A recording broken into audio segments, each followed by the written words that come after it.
Nous avons eu le plaisir de recevoir il y a déjà quelques semaines Valérie Lopi qui nous a parlé d'école. Nous avons reçu également Éric Richard-Moz. Nous avons reçu plus récemment Bertrand Dutheil de La Rochère et très récemment Gilles Le Breton et Daniel Auguste pour nous parler d'enseignement supérieur.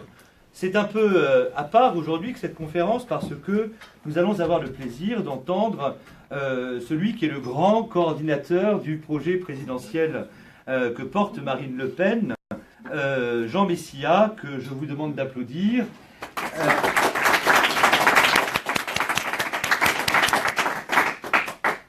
Jean est donc membre du Conseil stratégique, coordinateur du projet présidentiel, et il fait partie de ces hauts fonctionnaires qui nous rejoignent de plus en plus nombreux. Il est à la tête d'un collectif, je crois que le terme a été plusieurs fois utilisé, mais ce n'est pas exactement un collectif à mettre sur le même plan que les autres. Non, c'est un cercle. C'est un cercle, d'accord. Le cercle des Horaces.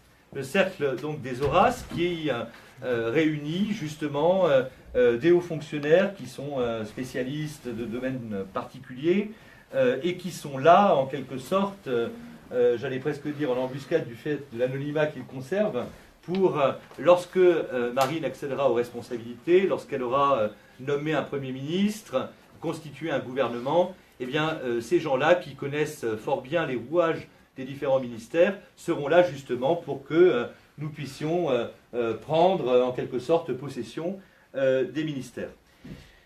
Les 144 engagements de Marine Le Pen, je tiens à le dire pour évoquer simplement un petit rôle comparé à celui que Jean a pu avoir, que j'ai moi-même exercé. Les 144 engagements de Marine Le Pen sont en définitive le fruit de deux sources.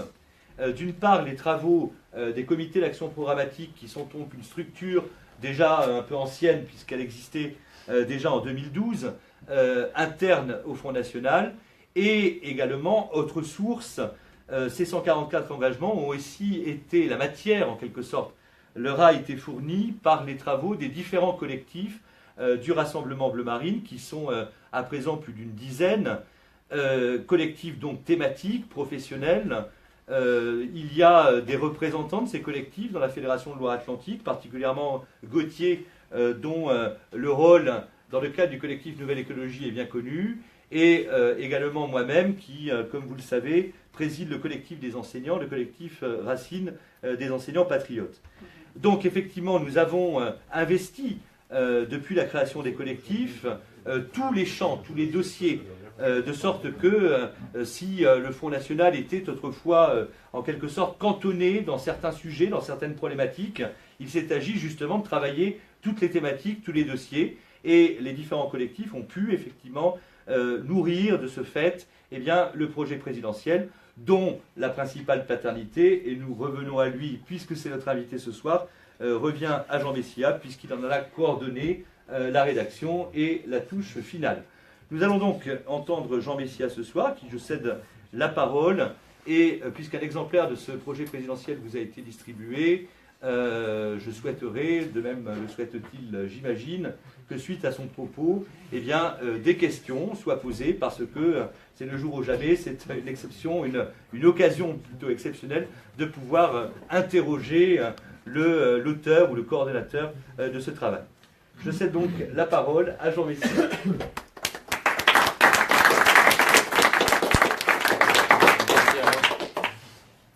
Bien, on dit souvent que je suis inconnu du grand public, c'est vrai. Je ne sais pas si tout le monde me connaît ici. Qui ne me connaît pas? Non. Ouais, il y en a quelques-uns quand même. Je vais commencer par vous raconter une histoire. Vous aimez les histoires? Oui. Je vais commencer par vous raconter une histoire, mais c'est une histoire qui me semble intéressante, pas tellement pour celui qui la vit, que pour décrire finalement, je dirais, la valeur ou l'importance ou la beauté du pays dans lequel cette histoire se passe ou se déroule. C'était en 78, c'est une famille qui est arrivée en France en 78, donc parce que la mère à l'époque faisait des études universitaires, donc elle est arrivée en France. La mère était francophone et francophile, mais le papa non, et les enfants pas du tout. Donc il y avait un petit garçon dans cette famille qui avait 8 ans à l'époque, et qui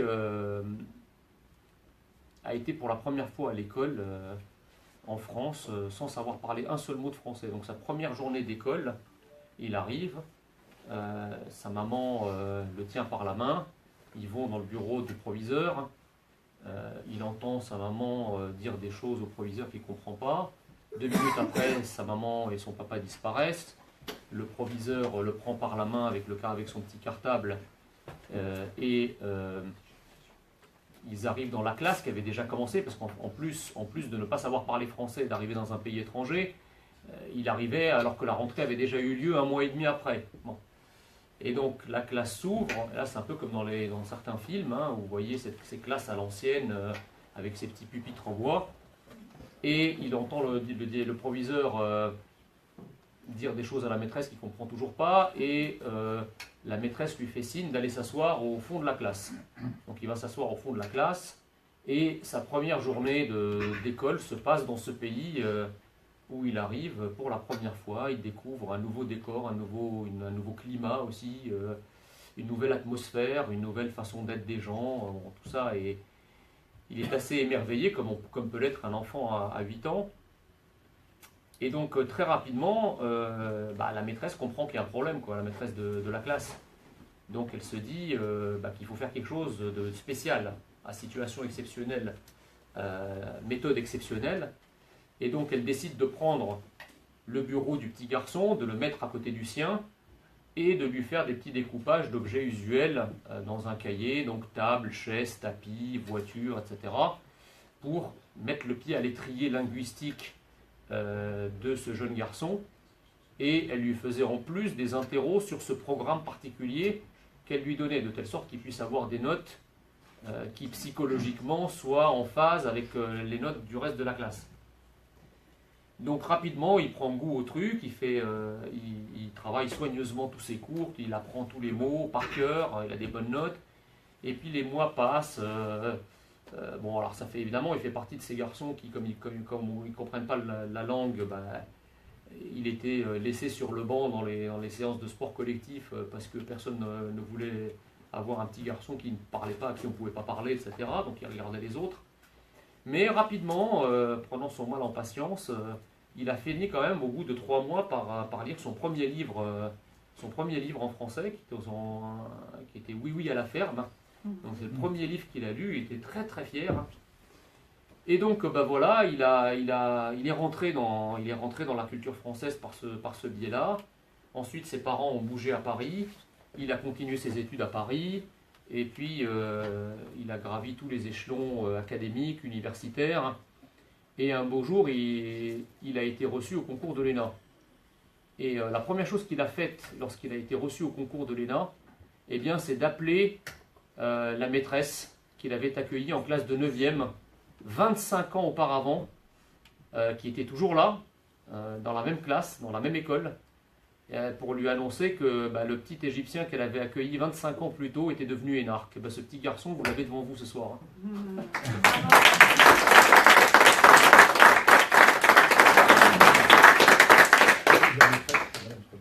Alors, pourquoi je vous raconte cette histoire? Bon, bien sûr, je veux la raconter. Alors, on me dit souvent, oui, mais tu parles de toi, etc.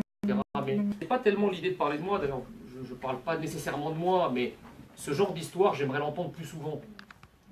Ce genre d'histoire, je veux la généraliser.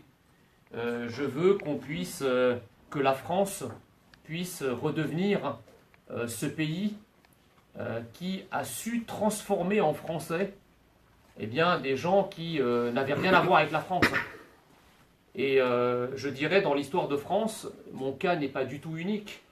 Que l'on songe à Pierre et Marie Curie, que l'on songe à Romain Gary, d'ailleurs c'est le nom de ma promo de l'ENA. Je veux que toutes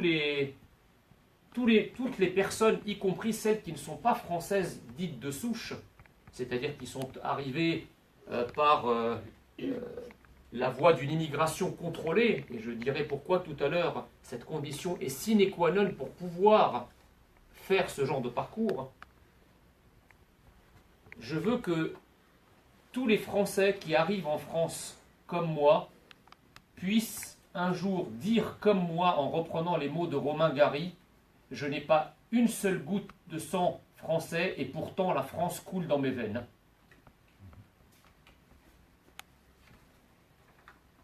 Parce que la France, ce n'est pas une race. Parce que la France, c'est une adhésion, c'est une culture, c'est une façon d'être. Et c'est vrai que ça semble totalement ahurissant. Aujourd'hui, d'abord, certains Français eux-mêmes sont surpris par mon discours. Et en fait, je suis là, si j'ai un message à vous faire passer, c'est que j'ai parcouru 3000 kilomètres et avec mes origines égyptiennes, 3000 années d'histoire, et bien pour vous dire que vous avez un pays fantastique. Et je vous dis ce soir que le pays est tellement fantastique que je suis devenu un enfant du pays, comme on dit, un enfant de votre pays et donc un enfant de notre pays. Voilà.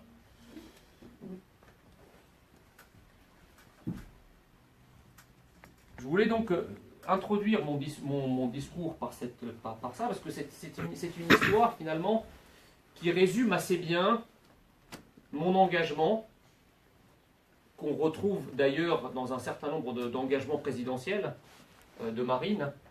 Et pourquoi au fond j'ai rejoint Marine, c'est parce que à mon sens, elle est la seule à incarner la France telle que je l'ai toujours aimée.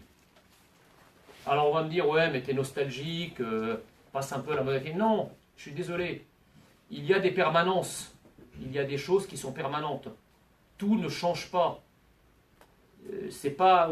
Je sais qu'on vit dans un monde où on a le torrent de l'information, où tout passe, mais quand même, ce qui donne un sens, c'est la permanence. Le patriotisme est une foi. La foi en quelque chose de permanent, en quelque chose d'éternel. Et le général de Gaulle parlait souvent de la France éternelle. Et à l'époque, probablement que les bien-pensants de son époque disaient aussi que l'éternité dans le monde hippie des années 60, ça paraissait quand même à des années-lumière de cette conception. Mais tous ceux qui ont la France au cœur savent que cette idée de la France, qui est d'ailleurs assez rarement majoritaire, c'est ça qui est paradoxal, c'est que très souvent, ce sont des minorités qui font vivre la France éternelle. Et le dernier cas en date, c'est évidemment la France de Londres et la France de l'ombre. Je vais articuler mon propos autour de plusieurs choses. Je vais d'abord vous décrire les grands principes finalement qui ont présidé à la rédaction de ce projet, et vous parler aussi, parce qu'il faut quand même ancrer le projet dans l'actualité, et notamment par rapport à l'adversaire que le premier tour de l'élection présidentielle a désigné. Je commencerai par une vision très large, de très haut.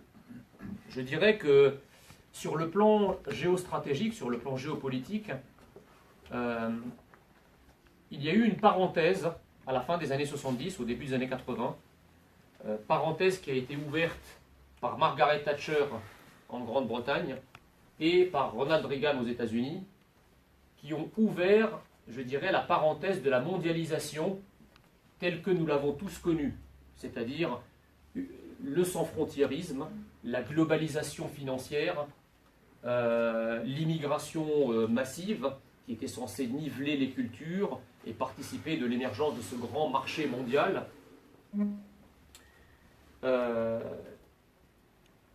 Et donc, l'anecdote, enfin, ce qui est vraiment très marrant et bizarre à la fois, c'est que ce sont ces deux pays qui ont ouvert cette parenthèse il y a 30 ou 40 ans, qui la referment en 2016 par le Brexit au mois de juin et l'élection de Donald Trump en novembre. Les deux peuples qui avaient décidé de se transformer en marché décident qu'on est allé trop loin décide que la logique qui a été poursuivie est devenue dangereuse, dangereuse pour les nations, et dangereuse même pour les individus. Parce que c'est là où le paradoxe, c'est qu'on a présenté cette idéologie comme étant, je dirais, celle de la liberté individuelle, de l'épanouissement individuel, mais en réalité, c'est une idéologie qui commence à se retourner contre la liberté individuelle par le nivellement des cultures, par le communautarisme, et depuis peu par le terrorisme et l'insécurité. Et donc, une nouvelle parenthèse est en train de s'ouvrir. Nous avons un monde qui se finit, le monde celui de la mondialisation, de la globalisation financière, sans frontières, etc., se termine, et un nouveau monde est en train d'émerger autour d'un paradigme qui, pour l'instant, a des contours assez flous. C'est un paradigme encore en gestation, mais dont on voit déjà quelques traits de caractère assez visibles. La volonté de protection, la volonté d'un rétablissement des frontières, le refus de croire que l'économie ou les forces économiques sont comparables à des forces naturelles.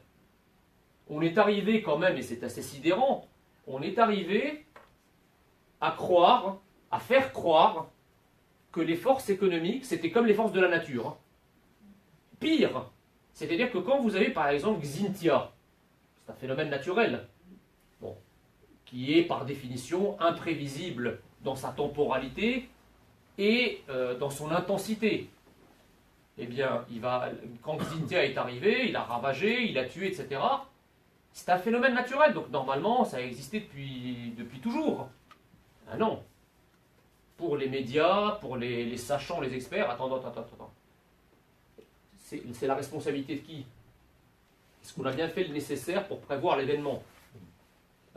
Est-ce qu'on a bien respecté les zones de non-construction, etc. Est-ce que finalement les morts, les dégâts... C'est un phénomène naturel, donc non prévisible. A contrario, lorsqu'il s'agit de phénomènes économiques qui provoquent la fermeture d'usines, la mise sur le carreau de salariés, pour des raisons de financiarisation de l'économie, ah ben non, c'est comme ça, hein. On ne peut rien faire. Mais est-ce qu'on ne peut pas chercher l'explication? Ah non, pas chercher l'explication, vous savez tout ça. Hein. Les décisions sont prises ailleurs, on n'y peut rien. Je ne sais pas d'où ça vient. Donc les phénomènes économiques sont présentés comme des phénomènes, comme de la fatalité, comme quelque chose qu'on ne peut pas éviter, parce que ce n'est pas chez nous, on ne sait pas, ça vient de l'extérieur, on ne sait pas. Et ce qui par définition devrait être non explicable et justement relevant de la fatalité que sont des phénomènes de la nature, là on cherche à les rationaliser. Non, je veux dire, imaginez l'état intellectuel dans lequel on est arrivé aujourd'hui. Et donc, ce nouveau paradigme, c'est non, l'économie, on connaît l'enchaînement des causes et des conséquences. Arrêtez de nous faire croire que c'est des phénomènes naturels pour mieux masquer votre cupidité, votre concupiscence, le fait que finalement les individus sont autant de morceaux de charbon qu'on lance dans la locomotive économico-financière pour la faire tourner à plein régime au profit de quelques-uns. Eh bien non, nous on veut comprendre. Ce qui nous a été présenté comme incompréhensible, on veut comprendre. Et surtout, on veut savoir pourquoi aujourd'hui le politique n'est plus comme autrefois capable de juguler ses forces et de réorienter ses forces au profit de l'intérêt des citoyens. C'est-à-dire de mettre sur un piédestal l'intérêt et le bien-être des citoyens au service duquel ces forces-là doivent travailler. Donc il y a une réelle volonté de reprendre tout simplement son destin en main, son destin de nation en main, et son destin d'individu, non pas d'individu consommateur ou d'individu agent économique, non, d'individu citoyen. Je veux pouvoir influencer sur le cours des choses. Il n'est de savoir, que de pouvoir, disait Voltaire. Nous voulons savoir, parce qu'une fois qu'on saura, eh bien on pourra décider. On pourra expliquer, on pourra décider, donc on pourra choisir. D'accord? Et d'ailleurs, j'en profite pour dire que ce n'est pas un hasard si dans dans l'ancien paradigme de l'individu, du fait qu'il ne faut pas qu'on comprenne, etc., on a aussi massacré l'éducation. C'était aussi une façon de faire en sorte que les gens, finalement, ne comprennent pas à quelle sauce ils soient mangés. Bon. Et donc nous voilà dans ce nouveau monde en gestation d'une reprise en main progressive par les citoyens, par les nations, de leur destin. Et là, nous sommes en France. Donc, deux dominos de l'ancien monde, et lesquels sont déjà tombés. Évidemment, le système de l'individu roi, du marché, etc., ce n'est pas un système national, puisque par définition, il nie les nations. Le marché est contre les nations, parce que le marché est contre toute forme de limitation. Les frontières, c'est une limitation, donc on les abat pour élargir le marché, l'homogénéiser. Les cultures sont aussi une barrière au libre marché, donc il faut les abattre, d'où le nivellement par l'immigration massive, etc., pour transformer les citoyens en individus interchangeables. On les abat, ces barrières culturelles. D'accord ? Donc ce système mondial, évidemment, il résiste. Et un sociologue a très bien rendu compte de ce changement de paradigme, c'est Thomas Kuhn, dont je vous invite à aller voir les travaux, K-U-H-N, qui décrivait une chose très simple. Il dit, chaque système, chaque paradigme techno-économique, il a un noyau dur, il a une périphérie. Et donc, il a une durée de vie aussi. Et cette durée de vie dépend de la montée en puissance de systèmes alternatifs qui vont commencer à grignoter la périphérie de l'ancien paradigme avant de s'attaquer au noyau dur. Et bien là, on est en train d'attaquer le noyau dur, hein. En France en tout cas. Et d'ailleurs, ce que dit Kuhn, c'est que le système en place, évidemment, il fait feu de tout bois pour décrédibiliser le paradigme montant, en disant tout ça, bah, c'est des gens qui ne sont pas crédibles. Alors on conteste leur formation, on conteste leur parcours, on va chercher dans leur histoire personnelle ce qui peut effectivement les abattre, leur faire perdre leur crédibilité, etc. Bon. Et c'est ce qui se passe. Et je dirais que c'est d'autant plus prégnant en France que le système a déjà perdu deux gros dominos. Donc on sent que la France, c'est genre la mère de toutes les batailles, parce que en plus de la France dépend aussi tout le verrouillage de l'ancien paradigme par l'Europe, par l'Union européenne. Et donc la France est dans ce système-là doublement importante d'une certaine façon. Doublement importante parce que il y a une montée en puissance d'une contestation comparable aux contestations qui se sont déroulées dans d'autres pays. Mais comme la France est à la fois dans l'Union européenne et la zone euro, si jamais ce nouveau paradigme prenait le pouvoir, ça serait non seulement, je dirais, la consécration de la logique alternative, mais ça pourrait s'étendre comme une traînée de poudre au reste des membres de l'Union, notamment par le détricotage de la zone euro, etc., etc. Donc, ne vous étonnez pas que tout le monde soit contre nous. C'est ainsi. Ça a été théorisé, ça a été... Voilà. Il faut, je dirais, continuer à se battre parce que notre dernier rempart, c'est la démocratie. Notre dernier rempart, c'est effectivement de convaincre nos concitoyens. Par-delà les systèmes, les faiseurs d'opinion, les sachants, les bien-pensants, etc. C'est par la base, parce que la démocratie, chers amis, reste, n'en déplaise à ceux qui la détestent, la loi du nombre. Et à partir du moment où dans un système, les gagnants deviennent moins nombreux que les perdants, de toute façon, le système craquera. La question n'est pas si, c'est quand. Et évidemment, plus on pousse et plus on porte l'estocade et plus on attaque de manière crédible sur des arguments pour tenter de convaincre les citoyens, plus on va hâter la fin de ce monde pour qu'émerge à nouveau, je dirais, le retour des États-nations. Alors pourquoi ce nouveau monde, c'est une aubaine pour nous? Pourquoi ce nouveau monde qui est en train de se dessiner sous nos yeux, finalement c'est un monde parfaitement convenable pour la France? Parce que c'est le monde de la France. On est en train de revenir progressivement après cette parenthèse mondialiste, vers le monde de Westphalie, du traité de Westphalie, vers le monde de l'État-nation, vers le monde des relations internationales au sens de relations entre États-nations. Et la France, dans ce monde-là, est beaucoup plus à l'aise que dans le monde anglo-saxon du marché. C'est le grand retour du politique, et la France a inventé le politique. Et il est plus que jamais temps, dans ce contexte, de refaire de la France un pays majeur, qu'il n'aurait jamais dû cesser d'être. Et nous avons là une occasion en or pour remettre en selle la France, pour faire en sorte que la France redevienne une puissance d'équilibre. Mais pour cela, il faut effectivement que nous remettions de l'ordre, et ça commence par l'élection de Marine. Voilà. Dans notre projet, vous l'avez sous les yeux, ou si vous ne l'avez pas encore vu, vous savez qu'on a plusieurs chapitres.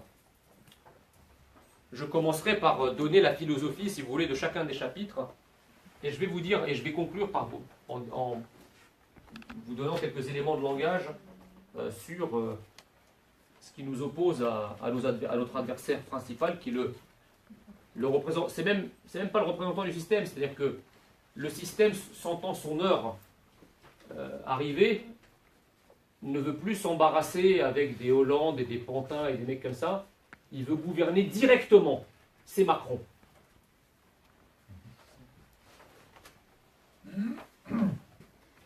Tout d'abord, la France libre. Question, ça part d'un constat. Est-ce qu'aujourd'hui la France est libre? La France n'est pas libre. Aujourd'hui, la France, elle n'est pas libre pour une raison simple, et je vais vous dire, elle n'est pas libre à l'extérieur, et elle n'est pas non plus libre à l'intérieur. Je vais vous dire pourquoi.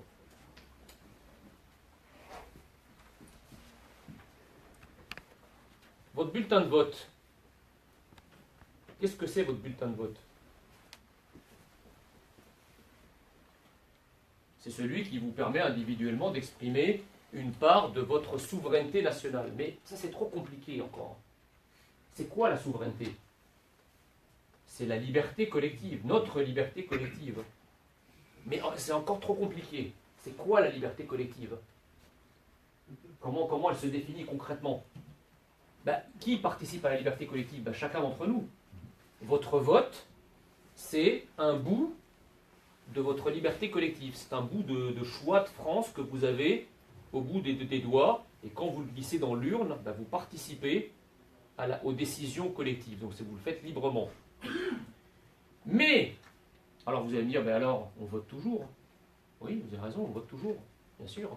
Vous avez toujours la possibilité technique d'avoir voix au chapitre, en quelque sorte. Avec votre bulletin de vote, vous avez l'impression de participer à la liberté collective, qui est la liberté nationale, qui est la souveraineté. Tout ça, c'est pareil. Sauf que ce bulletin de vote, si je remonte aux années 60, vous savez, le bulletin de vote, c'est un peu comme ces fleurs des 68 arts, là, aux multiples couleurs, avec plein de pétales. Eh bien, dans ce bulletin de vote, vous aviez, en tant qu'individu, votre mot à dire sur l'utilisation, par exemple, de la politique monétaire. Ça veut dire, et les partis s'emparaient de cet outil, de l'utilisation de cet outil, pour vous exposer leur objectif d'utilisation de cet outil. En gros, on avait des partis de gauche qui vous disaient, voilà, avec le franc, on va faire une monnaie faible. Parce qu'une monnaie faible, ça permet d'exporter, ça permet, etc. Les partis vous expliquaient pourquoi il fallait une monnaie faible, et qu'une fois qu'ils seraient au pouvoir, eh bien, ils utiliseraient l'outil monétaire pour affaiblir la monnaie en fonction de leur analyse et de leur diagnostic. Et puis vous aviez d'autres partis, plus à droite, qui vous expliquaient qu'au contraire, si la France veut se protéger de l'inflation, etc., il faut qu'il ait une politique monétaire d'un franc plus fort, d'un franc qui coûte plus cher par rapport à l'étranger. Et vous, en tant que citoyen, vous écoutiez ce débat démocratique, les gens exposaient leurs ambitions en matière monétaire, les candidats, et c'était à vous de choisir. Donc si vous mettiez un bulletin pour un parti de gauche, vous accréditiez, en tout cas vous choisissiez la voie de la faiblesse monétaire, du monnaie faible. Bon, mais ça, c'est une feuille qui a été effeuillée de votre fleur. On l'a enlevée. Donc c'est clair, vous continuez toujours à mettre le même bulletin. Mais il n'y a plus de débat monétaire. C'est plus à vous. Vous n'avez plus à décider, c'est plus pour vous. À un moment, on a décidé que le peuple était trop abruti, que ça faisait partie des choses techniques qu'il ne comprenait pas, et qu'il fallait livrer la conduite de la politique monétaire à des technocrates éclairés, tous titulaires de passeports diplomatiques, donc n'ayant de compte à rendre à personne, pour mener une politique monétaire de leur choix. En fonction des intérêts de qui? On ne sait pas, mais certainement pas des vôtres, puisque vous ne choisissez pas la politique monétaire qui est dessus. Deuxième élément, la politique budgétaire. Pareil, dans les années 60, c'était une partie prenante du débat démocratique, donc de la souveraineté, donc de la valeur de votre bulletin de vote. On savait que les partis de gauche disaient, nous, il faut dépenser beaucoup. Il faut utiliser le budget de l'État pour faire de la relance, pour recruter des fonctionnaires, comme ça accroît la demande globale, et comme ça les entreprises peuvent tourner. Et vous aviez une autre logique qui consistait à dire, non, attendez, il faut faire très attention, il faut gérer ça en bon père de famille, l'État c'est comme un ménage, c'est comme une entreprise, etc. Et vous, citoyens, eh bien, vous faisiez votre opinion en fonction du débat démocratique qui avait lieu sur l'utilisation de l'instrument budgétaire. Eh bien, aujourd'hui, vous continuez à mettre le bulletin dans l'urne, mais vous n'avez plus votre mot à dire sur l'utilisation du budget. Parce que là encore, on a décidé que quelques technocrates éclairés conduisaient une politique budgétaire d'austérité exclusive, de critères de convergence, etc. Donc, votre bulletin de vote ne décide plus de votre politique budgétaire nationale. Votre politique commerciale, vos lois, les lois, vos représentants, alors on parle des élections législatives, vous votez pour des représentants à l'Assemblée nationale, donc le pouvoir législatif, mais qui n'ont quasiment plus aucun pouvoir, puisque leur seul rôle, à 80%, c'est de transposer dans le droit français les ordres juridiques, directives, règlements, émanant de Bruxelles. Donc, les représentants pour lesquels on organise cette mascarade d'élection, à l'heure qu'on parle, ne servent quasiment à rien. Le droit français est inférieur au droit européen. Et si jamais les représentants de l'Assemblée nationale prenaient une loi qui serait contraire au droit européen, elle serait annulée. La politique commerciale, ce n'est pas à vous non plus, dans votre bulletin de vote, qui décidez avec quel pays, avec quelle zone, vous voulez avoir des partenariats privilégiés, ou au contraire, avec telle zone, vous voulez ériger des barrières douanières pour protéger votre économie. C'est Bruxelles.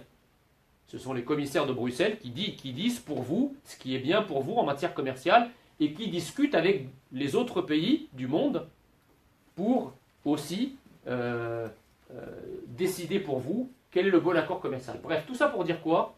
Tout ça pour dire que cette perte de liberté collective s'est traduite par un appauvrissement de la démocratie et donc un appauvrissement du pouvoir du citoyen de prendre son destin en main. Et donc, si je dois dire les choses le plus simplement possible,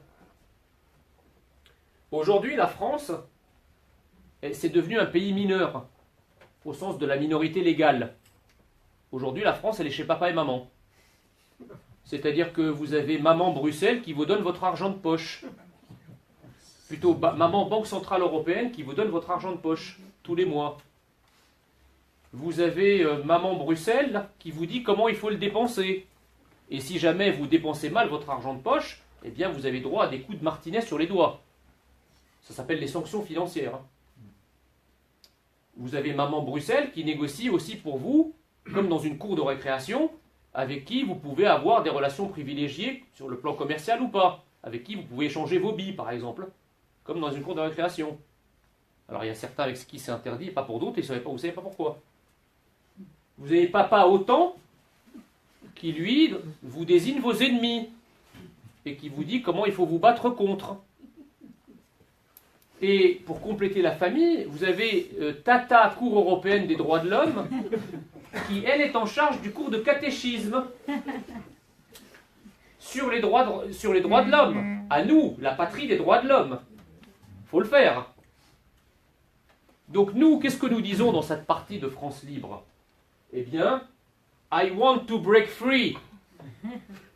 On veut sortir de ce carcan. On veut redevenir un pays majeur au sens propre du terme. C'est-à-dire recouvrer notre liberté pour ressusciter notre démocratie.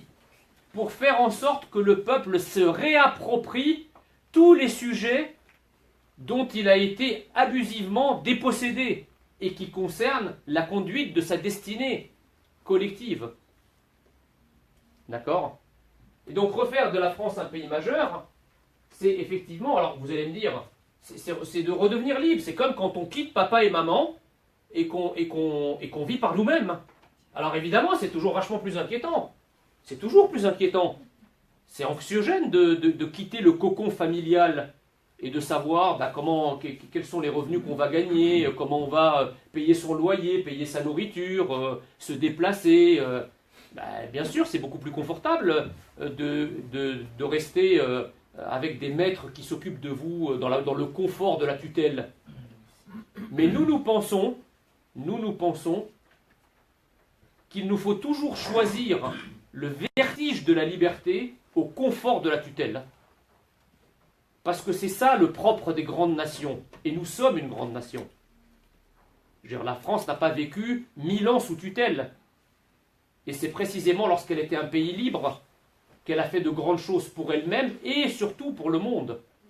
Et je peux vous dire qu'au jour d'aujourd'hui, la France languit d'elle-même comme le monde se languit de la France. On nous attend. Et on nous attend parce que nous nous attendons nous-mêmes. Mais beaucoup de nos concitoyens ne le savent pas. Donc, dans notre projet, nous avons prévu effectivement de récupérer nos 4 souverainetés. Mais pourquoi c'est indispensable? Pourquoi c'est indispensable? Parce que nous ne mentons pas aux gens. Marine, elle ne fait pas de la politique politicienne. Marine est cohérente avec elle-même. Elle a une véritable ambition pour la France. Mais pour mettre en œuvre cette ambition, il lui faut les outils de souveraineté pour la mettre en œuvre. C'est logique.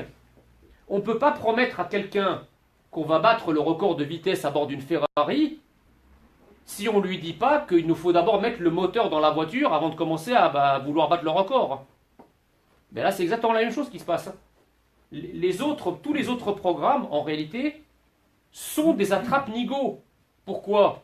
Quand Macron dit, nous allons, il faut voir avec l'immigration comment on va limiter, mais il ne limitera rien du tout. Il n'a pas prévu de dénoncer Schengen. Et d'ailleurs, il a fait exactement le même cinéma à Whirlpool hier. Qu'est-ce qu'il y a de si différent entre le déplacement de Macron à Whirlpool ou le déplacement de Lionel Jospin à Vilvoorde, pour les plus anciens d'entre vous qui se rappellent de cet épisode, ou le déplacement, peut-être pour les plus jeunes, de Sarkozy à Florange? Oui, rien. Il n'y a aucune différence. À chaque fois, ils vont voir les gens qui sont dépités, qui veulent comprendre ce qui leur arrive. Et ils ont droit toujours à la même explication, c'est comme ça, c'est un phénomène naturel. On ne peut rien faire. Eh bien non, nous non.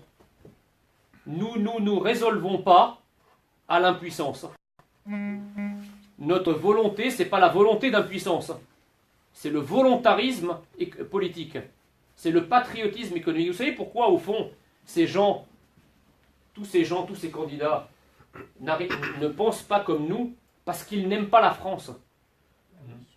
Parce que quand on aime la France, quand on aime son enfant, on lui veut le plus grand bien. Quand on aime n'importe quoi, on l'imagine grande, on l'imagine belle, etc. Quelqu'un qui dit aimer la France dans la tutelle, c'est quelqu'un qui n'aime pas la France. C'est exactement comme l'amour entre un homme et une femme. Est-ce qu'un homme peut aimer une femme enchaînée ou l'inverse? Non. La beauté de l'amour, c'est que, précisément, c'est deux personnes libres. Eh bien, l'amour de la France, on aime la France que libre. Voilà. Et nous, nous aimons la France libre.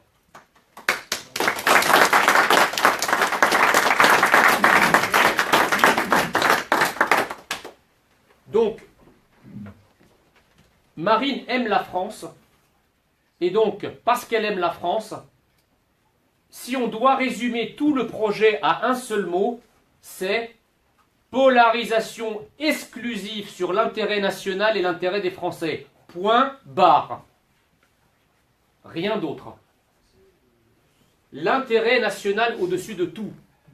Jusqu'à présent, nous avons élu des présidents français qui étaient plus présidents du reste du monde que présidents de la France. Eh bien, il est grand temps d'élire une présidente de la République française qui s'occupe des Français. J'ajoute, parce que là aussi c'est extraordinaire, nos adversaires qui sont prompts à multiplier les exemples à l'étranger pour mieux nous signifier notre ringardise. Ils se gardent bien de vous dire que tous les pays du monde ont leurs frontières, tous les pays du monde ont leur monnaie, tous les pays du monde ont leurs lois, tous les pays du monde ont leur budget. Si cette configuration dans laquelle on nous a mise de multiplicité des tutelles qui nous rend totalement impuissants à bouger ou à faire quoi que ce soit était une si bonne idée, que n'a-t-on pas été imité à travers le monde? Je vais vous donner un exemple. Les pays du Golfe, j'ai eu l'insigne honneur de servir la France dans l'ambassade de France aux Émirats.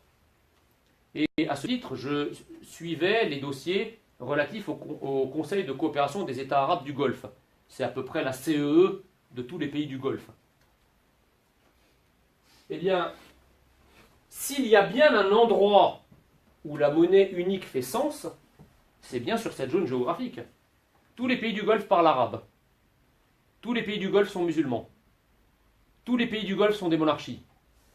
Tous les pays du Golfe ont exactement la même structure économique autour de l'exploitation pétrolière. Tous les pays du Golfe ont exactement le même objectif de diversifier leur économie en créant d'autres types d'activités que le pétrole. Pourquoi ils ne font pas la monnaie unique? Et là, il n'y a plus de problème. La mobilité des travailleurs existe, c'est la même langue et la même culture. Il y a un Koweïtien qui va en Arabie Saoudite, il ne sera pas dépaysé. Hein. Pourquoi ils n'abattent pas les frontières? Qu'est-ce qu'ils risquent? Et bien malgré ça, ils ne le font pas. C'est dingue. Et ils sont, je dirais, d'un point de vue strictement économique, on pourrait dire que les États du Golfe sont une zone monétaire optimale, ce que n'est pas la zone euro. Et ils ne l'ont pas fait. Pourquoi? Ah non, notre indépendance avant tout et l'intérêt de nos concitoyens avant tout. Et le pire encore, c'est que quand toutes ces élites françaises se déplacent dans ces pays, et moi j'en ai accueilli des délégations de ministres, de secrétaires d'État, etc. sur place, le pire c'est qu'ils regardent ces exemples avec nostalgie, comme s'ils y voyaient le reflet d'une puissance ou d'une indépendance passée dont ils n'osent pas souhaiter le retour.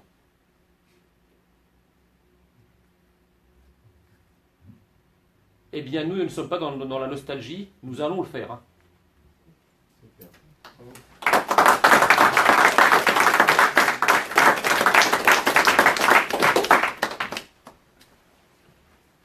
Donc, pour mettre en place un projet, il faut les outils de la souveraineté. Alors après, c'est des modalités qu'il faut parler. Bien sûr, je parlais tout à l'heure d'un côté anxiogène. C'est vrai que reprendre en main sa destinée est quelque chose qui peut faire peur. Et Marine l'a dit très clairement, notamment sur le sujet de l'euro, qui est le sujet qui quand même est le plus clivant, ou en tout cas celui qui suscite le plus d'interrogations. Eh bien, Marine a entendu l'inquiétude des électeurs. Et de toute façon, tout ça va être négocié. Il faut que vous expliquiez à tous ceux que vous voyez que voter pour Marine ne signifie pas que le lendemain, on va sortir de l'euro. C'est pas comme ça que ça se passe et ça n'a jamais été dit comme ça. Le seul dans cette présidentielle qui voulait faire ça, c'était François Asselineau, qui a très clairement dit « Je suis élu président de la République, le lendemain j'active l'article 50 ». Nous avons une approche différente.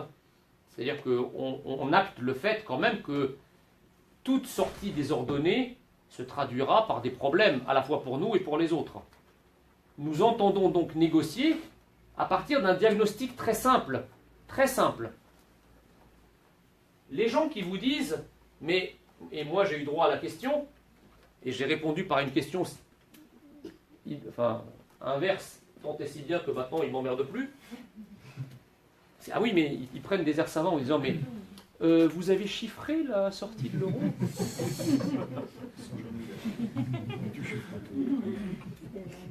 Et alors, moi je reprends exactement la même forme pour poser la même question. Mais vous avez chiffré le maintien de l'euro?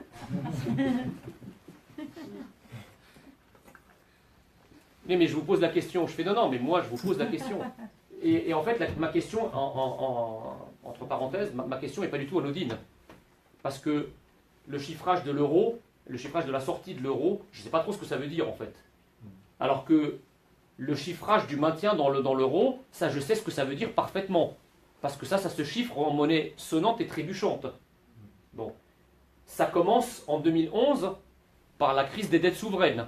Donc déjà, l'euro est mis à mal par les banques, qui ont fait n'importe quoi pendant l'époque dérégulée. Et donc, pour sauver les banques, les États rachètent leurs dettes, ou en tout cas reprennent leurs dettes à leur compte. Donc on a un phénomène de vase communicant, où on fait passer les dettes privées dans les dettes publiques, et comme ça, on épure le marché, et on sauvegarde en quelque sorte le système bancaire. Mario Draghi arrive à la tête de la Banque Centrale Européenne, et dit, priorité, sauver l'euro. On met en place des fonds. Fonds européen de stabilité financière, 750 milliards d'euros. Mécanisme européen de stabilité, 150 milliards d'euros. Et je ne vais pas vous les égrener. Qu'est-ce que ça coûte à la France? Ça a coûté, au départ, la signature qu'a apposée la France en bas d'une somme de 175 milliards d'euros, dont elle est caution solidaire dans le cadre du sauvetage de l'euro. Appelable à tout moment. Demain, il se passe une catastrophe, la Grèce ne peut pas rembourser, on veut sauver l'euro, on va appeler la somme. Et on se débrouillera pour la trouver, croyez-moi. En 2013, vous savez que chaque année, le gouvernement français, Bercy, transmet à Bruxelles la trajectoire des finances publiques. Donc en fait, on envoie une lettre à maman pour lui dire comment on va dépenser notre argent de poche sur les 2 prochaines années. A été budgété, donc payé, la somme de 69 milliards d'euros pour les années 2014 et 2015. Ça, c'est une somme qui est payée. 69 milliards d'euros. D'ailleurs, cette ligne-là a bizarrement disparu dans les trajectoires de finances publiques des années ultérieures. Donc on ne sait pas. Mais si on se base sur le chiffre de 2013, je doute qu'il ait baissé compte tenu de la situation macroéconomique qui est la nôtre. Donc ça veut dire que nous avons déjà payé, ne serait-ce que restons sur les chiffres qui existent. Voilà, ne supputons pas sur des choses qu'on va encore nous qualifier de complotistes. 2004-2013, 69 milliards d'euros pour 2014 et 2015. Ça veut dire grosso modo un budget de défense supplémentaire chaque année sur 2014 et 2015. Donc ça c'est réglé déjà. Juste pour sauver la Grèce, les banques italiennes, etc. Plus les sommes qui ne sont certes pas décaissées, mais dont nous sommes caution solidaire. N'importe quel défaut et on nous appelle. Alors, les partisans de l'euro savent que tout le pognon qui a été versé dans les années 2011, 2012, 2013 pour sauver les banques, ça n'a rien réglé. Tout le pognon qui a été versé pour le problème grec, ça n'a rien réglé. Et donc, compte tenu du fait que les États sont déjà endettés quasiment à 100% du PIB et que l'euro n'est toujours pas sauvé, qu'est-ce qu'ils ont fait? Eh bien, ils ont sorti un truc qui s'appelle l'Union bancaire européenne. L'Union bancaire européenne consiste à dire, si jamais des banques font faillite, ce ne sera plus aux États de les renflouer prioritairement.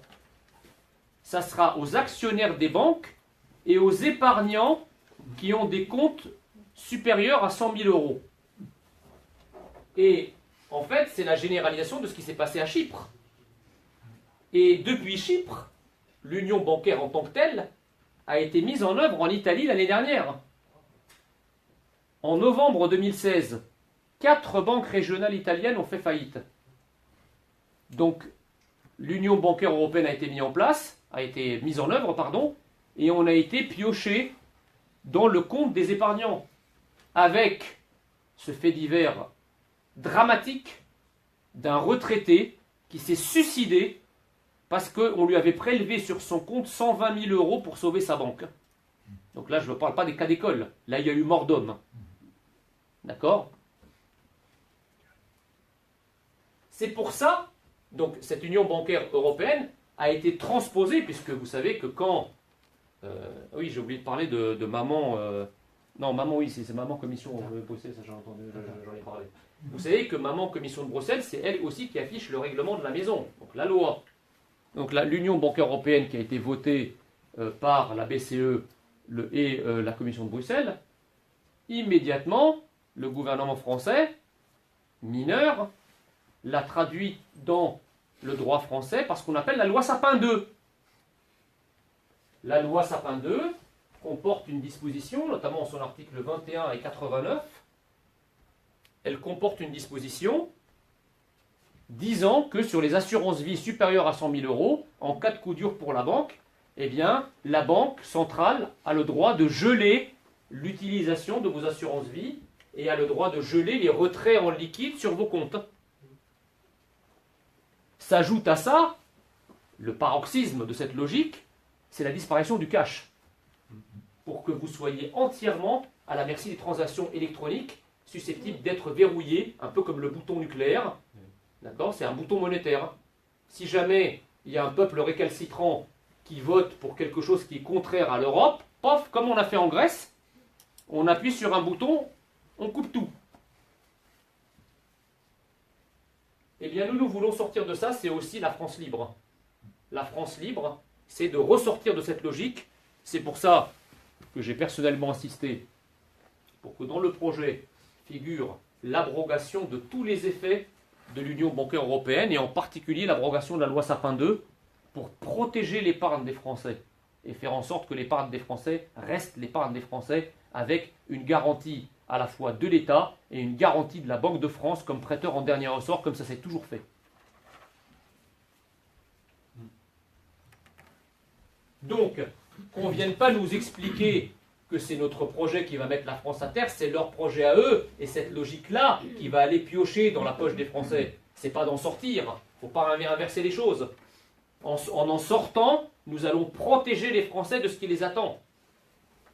Mais dans la tête des gens, si vous voulez, l'euro, l'Union européenne, c'est comme une ligne Maginot. C'est la doctrine a priori. C'est-à-dire que comme toutes les idéologies, tout a été prévu. Ne vous inquiétez pas, donc les gens sont vachement confortables parce qu'on leur dit que tout a été prévu et qu'ils n'ont rien à craindre. Et qu'au contraire, le simple fait de réfléchir ou de remettre en question 1 millimètre de cette logique, c'est le saut dans l'inconnu.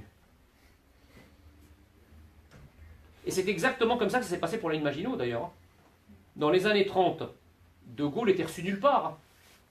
Quand il prenait ses manuels pour dire « mais attendez, la guerre est devenue moderne, on ne charge pas avec les chevaux, et c'est pas parce qu'on est tapis à l'abri d'une ligne de fortification que... Ah non, attendez, on va pas changer, ça a coûté extrêmement cher, vous vous rendez compte? Si on change de doctrine maintenant, c'est le saut dans l'inconnu. Ça veut dire quoi? C'est-à-dire qu'il faut détruire la ligne Maginot. Vous vous rendez compte de ce que ça a coûté? Ça fait des années qu'on l'a construit. On va quand même pas remettre ça en cause.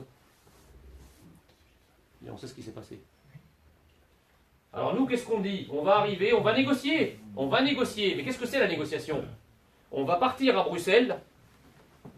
Ce que je viens de vous décrire là, c'est, je dirais en avant-première, la feuille de route du diagnostic que nous allons exposer à nos partenaires européens. Et on va leur dire la chose suivante. Qu'est-ce qu'il est préférable? Gouverner, c'est prévoir, bon sang. Gouverner, c'est prévoir. Ce que je viens de vous dire là, on le prévoit. on voit les choses et gouverner, ça permet, enfin c'est comment dirais-je, c'est l'obligation qui est faite à celui qui détient le pouvoir de voir plus loin afin de protéger ses concitoyens. Et Marine est la seule qui gouverne parce que c'est la seule qui prévoit. Les autres veulent rester dans ce moule, ils veulent même l'approfondir. C'est du domaine de l'idéologie, c'est même plus la ligne Maginot, c'est l'Union soviétique. C'est de considérer que si le communisme et si le plan communiste n'est jamais satisfait, le plan quinquennal, les objectifs ne sont pas atteints, c'est parce qu'on n'a pas été assez loin dans la logique communiste. Et c'est pour ça, une fois qu'on aura approfondi cette logique, on pourra en retirer tous les bénéfices. Et bien l'Europe, ça fonctionne exactement de la même façon.